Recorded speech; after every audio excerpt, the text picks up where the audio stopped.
Today we're doing a tool review. We know you guys love them. So here we are. We've got the XTool here. This was sent to us. This was free. It was sent to us for this review. But just like we always do, we're going to give you the honest review on this thing. So I've not worked with this at all. I wanted to pull it out. I wanted to go fresh from scratch. I didn't want to mess with it. I think that it has been hooked up to a couple cars. It has been updated, but I personally haven't touched it yet. So I want to get it in a car. I want to see how easy it is to navigate. I want to see kind of what it will do on a car. We've got a Ford over here that we're going to hook it up to.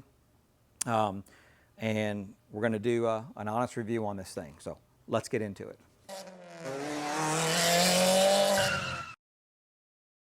Okay, so we've opened up the box. I pulled it out. I'm going to tell you one thing I really liked about it just right off the bat. We do have a good user manual here. It looks like it's got, pretty good bit of thing about activating it and, some general stuff. To be honest with you, peruse through it for about 5 seconds and we're going to see how easy we all know. At least I do. I'll go to this as a last resort. Most of us do. We're technicians. We're going to see how it is. So we think we got it. Let's see if we got it. We got the tool, pretty handy size. Seems pretty rugged. I would feel safe if I dropped this. I would think that this would probably live. Android based like most of them. We've got the OBD cable. OBD2 cable. Here's what I like about it. So the first thing I noticed was we've got this charger port, okay? What I don't like about these is how many chargers do we all have? I mean, my gosh, I'm looking at probably 30 of them sitting over here. I probably got another 30 sitting in the toolbox over here. I mean, we got chargers everywhere. And when they're just a proprietary, I know this is not really proprietary, it's a barrel plug, I get it, but what I'm looking at is I don't want to lose that. I love to be able to charge through USB or USB-C. We all have USB chargers, we all have USB-C chargers, they're everywhere. I like that. We've got this little guy here that we use. It's got an iPhone, a lightning charger, USB-C, and then I can't even remember the name of that one, a little small one that came before that. I love keeping that up here because we can charge a lot of stuff with it. When I first saw that, I'm like, ooh, it was my first little thing. But look at the charger that comes with it. The charger that comes with it is USB. So love that because now I can just charge it in that. I've charged it up with that, and I did stick a barrel plug in here that I had and see if it would charge, and it charged there too. So we had a barrel plug sitting over there. And I just wanted to see what it would do, and it does charge there too. So let's go ahead, let's get the cable hooked up, we'll get it hooked up to a car, and then we'll go from there. Okay, got it hooked up to the vehicle. Cord length about 4 feet, so not bad. I mean, it's not going to be wireless for the price of this tool. We'll get to the price at the end of the video. For the price of this tool, we can't expect wireless on this thing. Good 4 feet though, I like that. Some of them are a lot shorter than that, so I think that's a good, good middle of the road. So all I've done was plugged it in. Let's go ahead and let's go into. I just want to let's peruse a little bit here. Let's go to special functions. Oh, key programming, power balance. Well, we got to try that because we're on a Ford here. Let's see what this does. Let's see if it will do it. You guys are on the ride with me because I have. This is the first time I'm pushing buttons on this thing. I got the key on. I don't even know what year this Ford is. 2008. There it is right here, 2008. All right. All right, let's go, system selection, powertrain, special functions, power balance. All right, let's try it. Make sure the handbrake is pulled. Yeah, okay, make sure you don't run over anything in the parking lot. Let's go ahead and start this thing. Let's see what it looks like. Oh! That's actually a pretty fast update rate. I gotta be honest with you. We do have the Ford factory tool, and it's super fast. And then I've seen some other tools that are really slow. This was the first startup. It did have a tiny bit of roughness when it first started up, which we could see. And now it's smoothed out. That update rate is not bad. some issues happening here. Okay, right off the bat, I like that. This is so helpful. You got a Ford that's got an intermittent misfire on it. You take this thing down the road. That's why we love the Ford tool. You take this thing down the road with the Ford tool hooked up and it gets a little hiccup and you'll see it on there 100%. But this looks like the update rate is, it's not quite as fast as the OE Ford, don't get me wrong, but I mean, you know, this is light years less expensive and it covers everything. So this is really, really good. This would definitely help people. All right, I love that. Let's go out of that. Okay, TPMS. Let's go into that. You know, I know a lot of people, they're going in there buying a scan tool. They're trying to get as much bang for their buck as humanly possible. You know, so, you know, TPMS is obviously something we work on a lot. So let's see what this thing will do. 2008, we got 315. Looks like that's the only choice in 2008. Got diagnostics. Let's see what it does here.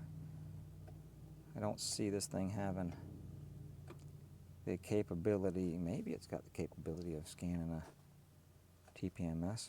Going through some stuff here. All right. Well, it's got the ID. Looks like through the OBD2. It's got. It's definitely got codes. Let's see what the codes for those say.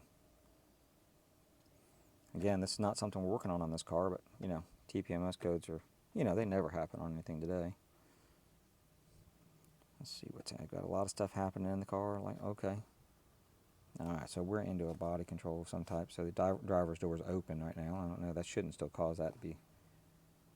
That could have an issue with the door, tire pressure sensor, and battery voltage too high. Okay. All right. Well, I don't see that we can actually get. It says OBD relearn. I don't want to get into that. You know what the heck? Let's try it. Okay. So basically, what it wants is the you've got to put in the code. You've got to put in the actual number. Okay, so, you know, not one that you can go scan. Like some of them, you can go scan the sensors and you can get the code and then relearn it. You can't do that. If you're replacing one, you've got the sensor out. Maybe you can get the number off of it, and then maybe you could put it in there that way. So that's a possibility if you're using like OE sensors. Now, if you're trying to use something, a universal sensor, obviously you're not going to be able to do that. So, but there's the OE sensor information. There's your OE part number. Okay, so there's a lot of good stuff in here for that, for TPMS. I know that's something that a lot of you work on all the time. So there's got some good information in there on that. All right, let's go all the way back out. We see anything in here? Steering angle sensor. I'm sure it'll reset steering angle sensors. Let's see. Probably not going to have anything on this Ford, but yeah, maybe. Let's see what we got here. I don't know if this one's going to have that, but we'll try it. We'll go automatic again. Alright, picked up this vehicle. System selection, analog brake, power steering control module. Okay. Special functions, configure steering angle sensor angle. There we go, steering torque sensor also. So, hey, it's got them in there. Like any other tool like this, I would, you know, any tool, honestly, I always say, you know, always got to try it, always got to see if it'll do it. This is something that I could spend more time on. Maybe we could get the Ford tool out, and get this tool out, and get some other tools out, and just look through and see, does it actually do it? Gearbox match, oil gear reset. Lining. Is that adaptive transmission stuff? It looks like it. Let's, you know what, let's try the, I want to look at Nissan too and see if it's got, it's probably going to ask for me to, all right, let's just go with, say, a 2019. Let's go with a Chevrolet. Let's pick something that happens all the time. Let's see here. Let's go with Equinox. You know what? It's going to want me to be in the right car here. Yeah, but it possibly does it though. Yeah. Looks like it might. I mean, it looks like it's got a lot of stuff. I mean, if it's capable of doing, let's see, your special functions, learn functions, yeah. Crankshaft position variation learn. Okay, so that's not anything with the transmission then. That's an easy one. Mm-hmm. Okay, so I could be in something that's not transmission. Doesn't, you know, in a vehicle, I might have picked a vehicle. I think that Equinox has got Transmission learn though. All right. Go back out of that. All right. I mean, right off the bat, I see it moves fast. I'm able to move around pretty quick here. So, oil life reset, gotta like that. There's EEPROM stuff. We have other tools for that, but I think XTool, if I remember right, they do have a lot of EEPROM stuff available. So if you're into that, maybe. Here we got start stop, EGR, window initialization. Okay, so I mean, there's a lot of stuff available here. Again, does it all work on every single vehicle? The only way you're going to know that is to try it on every single vehicle. So let's go to auto scan. Let's just see what it does here. All the updates were already done on it. It did have quite a few. The updating, I actually watched it happen, and it did go pretty quick. So that was pretty good, because some of the scanners, when you do an update on them, you might want to do it before you leave, and it might be done when you get in the morning. This one did not take that long. All right, let's do whole vehicle dynamic detection. Huh. Let's go automatic scan. Let's just see. Let's see how fast it'll do this 2008 Ford. Yeah, it's going pretty quick there, for sure. Yeah, I don't know that this got 4x4. Yeah, it doesn't, so there we go. There's a lot. It's got a lot of codes in it. I don't think we've got one yet that didn't. Unless it's scanning them and throwing those at the bottom or something. Let's see. Yeah, so far. Is that all of it? Are we done? Report. We're done. All right. So let's do a report. I see the DTC report. Let's do a report. Let's see how this looks. All right. I kind of like the way that looks, to be honest with you. The top looks clean. We could have high battery voltage. We do have a maintainer on it right now. That could be. You got battery voltage low, though. Communication lost. All right. This is kind of a little muddy, but this is good and clean. Restraint. Battery level high. Battery voltage low. This thing could just be a battery. Could have a battery. I mean, we've got the maintainer on it. That's probably why we got the high voltage ones. Now the low voltage ones just could be because its battery's a little low. We saw that tire pressure sensor. It's in the gem. So we're good there. Power steering. Module configuration failure on a power steering. Okay. I'd love to see. Okay, well, here's a generator field is low. We might go in there and let's run this thing and see what we've got. A lot of battery voltage lows. Anytime. Scanned it fast, though? It scanned it very fast. Anytime you all see a lot of battery voltage low, just go straight to the battery. Make sure it's good. So we can save it. Looks like, let's see what happens when we save it. Okay. I don't want that to be in kilometers. I want it to be in miles. 246543. I don't know if that's right or not because the door is open. Sounds about right. All right, so we saved that. Okay, I didn't see a way of sending it, but okay. So yeah, I like this right here. Let's go in. I'm curious as to what this whole vehicle detection. Make sure all doors are closed.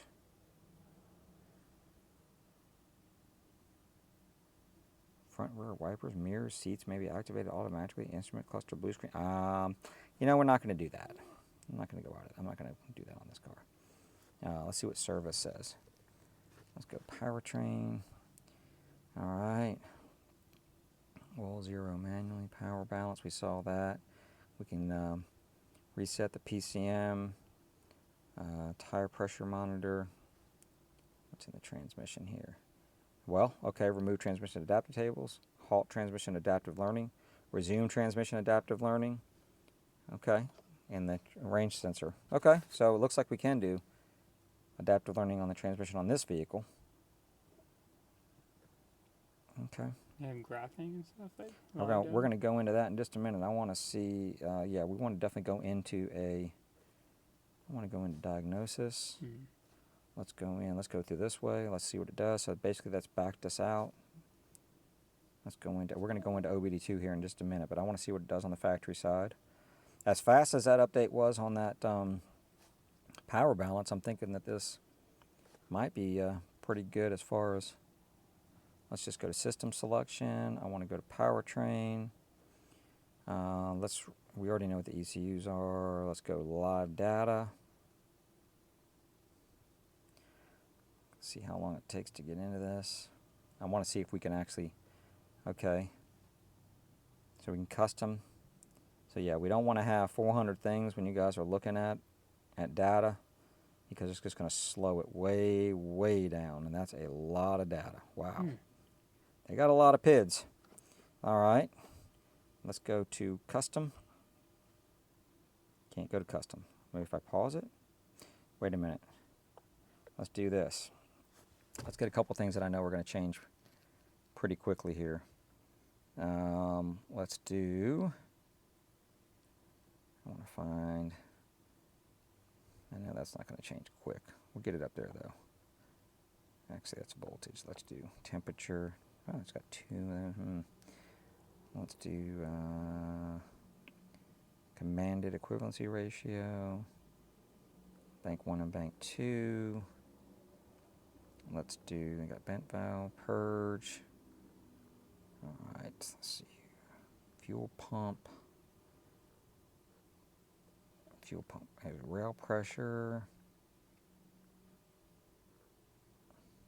Let's see if we can find any.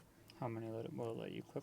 I don't know. We're going to find out, because I'm going to keep on clicking because I've got some other ones that I want to get. Monitor of generator. Let's see what that says, because we had a code for that. Let's see what that says. Output fault of generator. Fan. O2 sensor, exhaust gas O2 sensor, bank 1, sensor 2. Let's get one of those and see how it works. Sorry. Keep turning it to me. Let's see here. Injectors. That's fan speed. Here we go. Long-term fuel trim. Oh, that's it. All right, so we got 8. So is that what we're going to do here? Yep. Let's start it up. All right. So cold. We got that in. Can we change that? No, can't change it there anyway. Arrows. Hit the what? The arrows on the right. There's a graphing. Okay, you can't change it. Yeah. I want I'm to. sure in the settings you can change that to Fahrenheit. Probably. Let's see what that still says low on monitor of generator. We got 0% of that. Now I'd have to get into that and see. Let's see. Okay, well that's all. Oh, okay, that's the heater. That's the heater for that. Let's go ahead. Let's graph. Let's see what it does here. Okay, well it does graph. All right. I didn't get anything that was. I didn't get the thing I wanted to get that was going to move quick. Let's see if we can combine them. That's going to get busy. Let's not do that. Okay, I like that you can just back right out of that. We can record. Let's go to list view. Let's display all. Okay, so now we're back into that. So let's go back and let's grab a couple of these that I had checked. These weren't doing anything. And let's go back down. That says on, no fault, current, monitor, bank 1. That's milliamps on there, even the rear, huh? It seems a little off to me, but maybe it does have milliamps on the rear. Alright, I need something that's going to move. Give me something that's going to move quick here.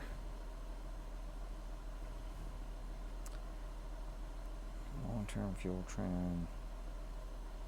We're going to have a short-term fuel trim if we got a long-term fuel trim. So let's find short-term fuel trim. Misfire, total number of misfires.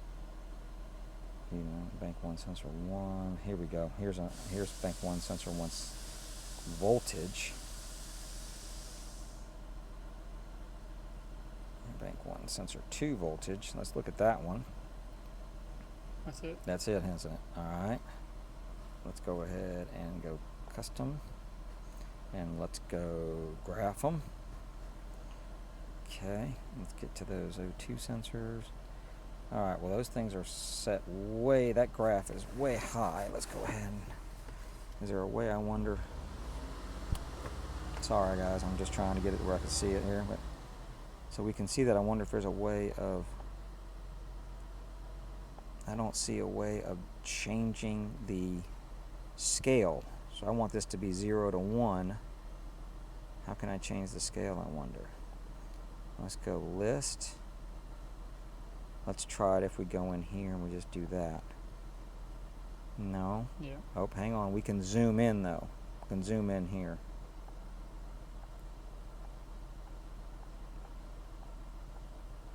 Zooming all in.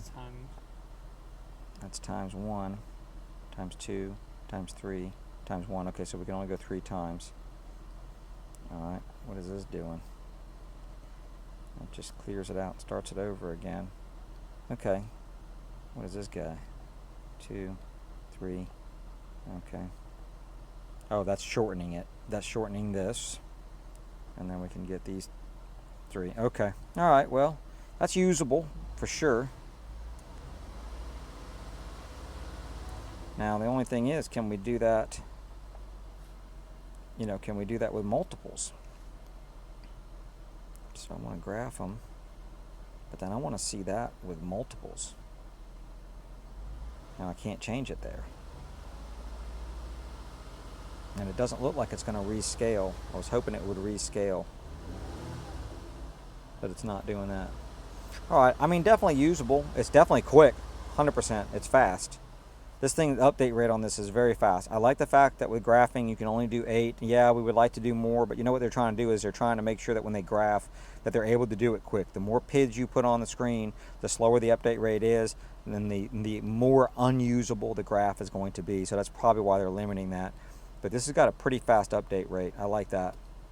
So I got a lot of. I would like to see that you can. I would like to see if we could adjust that scale. You know what? Let's do this. Let's custom, and let's you know what I want to do? Let's do this. I want to go back. I want to cancel selected. Let's go into. There's a short-term fuel trim 1, short-term fuel trim 2. Okay, now let's go up to percentage, same thing. Let's go here, that one. That's going to be quick. Let's see how that one does. Rear fuel trim. Got a lot of PIDs. I mean, definitely got a lot of data that you can get to here. Let's go ahead and do that, and let's combine.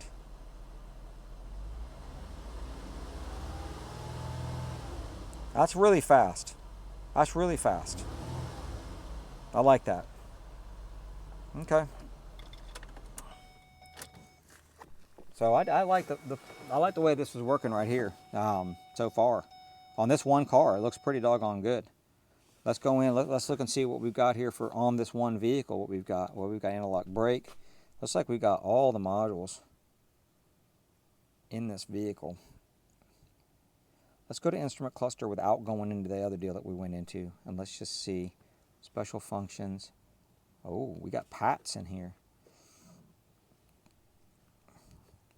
I'm not saying it can do PATs. I'm not going to do that on the internet, but it shows it. So let's see here. Actuation. Let's see what we got here. Let's see if it'll do any of these. Let's see. Yeah, 100% do that. Okay. This is the one thing when you get bidirectional control. You want to go in, you want to try. Yep, high beam. It definitely does that. Especially body stuff. We can usually, it'll usually do the powertrain control. It's the body stuff a lot of times that you run into that it won't do. And this one looks like it's able to do that. Oh man, yeah, we got all the lights on the dash, good. So if it'll do that, I'll be honest with you, it'll do that, it'll probably do a lot of the other stuff. It'll probably do most of the powertrain control stuff, because the body stuff is what we usually see that it doesn't want to do. So I like it. I pulled it out of the box and it was stone dead. I stuck it on the charger. It sat on the charger for probably I don't know, 20, 25 minutes. It had 20% charge. It's been sitting on this car now. It's up to 40% charge. So it's charging nice and quick. I like this. This thing will probably do a lot of stuff. I've heard a lot of stuff about the XTool, where it'll do a lot of the EEPROM stuff and things like that. So if you're into that, this might be a tool for you. I would say that, honestly, for the screen size, for the amount of money, for the screen size, the amount of data that we have on here, for the graphing capability, I like that. Really fast I mean, you see, this first time I picked it up, and it's pretty intuitive to navigate through. I'm going to play around with it. I'm going to see if I can't get that graphing. So I might do another video with this thing. We'll use this in another video. We'll see what we can do. But I like it. So overall, what is this thing going to be able to do for you? So it does, reading up on it, it does a lot of ECU coding on Volkswagens and Audis. So that's fantastic. It's got over 31 reset abilities in there, so for your oil services, maintenance services, things like that. A lot of vehicles we get stuck on, we don't have the capability of doing them. We got to go find a scan tool that'll do it. A lot of newer vehicles, so this will do a lot of them. It does work with some key programmers out there, so when you get it in, you look it up, you'll see the key programmers that it works with, so it will do some key programming.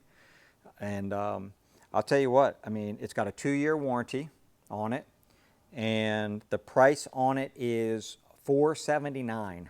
After you use the coupon code that'll be in the description. So yeah, that's pretty doggone inexpensive for something like this, especially if it does, you know, you got to get a key programmer to go with it, but you know, it'll do some of that with all those resets, ECU programming on Volkswagen Audi. I mean, that's a lot of stuff that this thing will do. We saw that the update rate is fantastic on this thing. I love that. And I like the graphing function. You can do 8 channels at a time, so that's good. Limits it, but there's a reason it limits it, because it wants you to have a good graph that you can use for diagnostics. So, which you should be doing that on a lot of scanners anyway. But yeah, I like this thing. I like to get into the OBD side of it just to see what it will look like in there. And but I think this is a pretty good little tool. And I'll tell you what, it's a solid little tool. So I feel like you can throw this thing around pretty good. Don't throw it around, but you know how we are in this world. So I like it. I like the cable length. Good. Would I like it to be longer? Yeah, but I say that about every scan tool that's got a cable on it. I don't want them to be wireless, but for $479, what can we do? Definitely, yeah. Wish it had a stand. Does not have a kickstand, so I like to kick the kickstand out and put it on top of the steering wheel, or at least be able to set it up and look at it. Doesn't have that, so that would be, I think that's something that they probably could have done a little better. It does have the ability to export data in a couple of different file types, so you can export data, probably download it on your computer and look at it, send it to your clients. So got a lot of good things. Couple things I think they could do a little upgrade on, but that's okay. I mean, nothing's perfect. $479, guys. I mean, come on.